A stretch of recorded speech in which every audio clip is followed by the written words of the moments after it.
கடையில வாங்குற பிஸ்கெட்ஸ்லாம் வேணாங்க. இனிமே 3 பொருள் வச்சு பிள்ளைங்களுக்கு வீட்லயே ஈஸியா பிஸ்கெட் செஞ்சு கொடுத்துடலாம். அவன், வெள்ளை சக்கரை, மைதானி எதுவுமே தேவையில்லை. ஒரு பவுல்ல 1/2 கப் நெய் சேர்த்திருக்கேன். நீங்க வெண்ணெய் கூட சேர்த்துக்கலாம். ஒரு வயர் விஸ்க் வச்சு 1 நிமிஷம் நல்லா கலந்து விட்டீங்கன்னா இது மாதிரி கலர் லைட் ஆகி வந்துடும். இது கூடவே 1/2 கப் நாட்டு சக்கரை சேர்த்து கரைஞ்சு கலர் மாறி வர வரைக்கும் நல்லா பீட் பண்ணி எடுத்துக்கோங்க. ஒரு சீவ்ல 1/4 கப் கோதுமை மாவை சலிச்சு சேர்த்துக்கலாம். இது எல்லாத்தையும் கலந்துட்டு எல்லாம் ஒன்று சேர்ந்து வர வரைக்கும் கலந்துக்கோங்க. ரொம்ப ட்ரையா இருக்க மாதிரி இருந்தா 1-2 டேபிள் ஸ்பூன் பால் சேர்த்துக்கோங்க.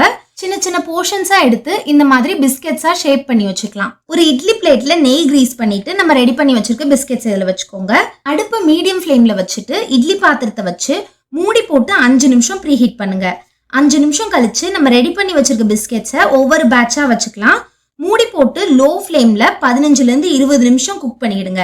இது நல்லா ஆறட்டும். அவ்வளோதாங்க, வாயில போட்ட உடனே கரையிற மாதிரி சூப்பரான வீட் பிஸ்கெட்ஸ் ரெடி. பிள்ளைங்களுக்கு கில் ஃப்ரீயா கொடுங்க.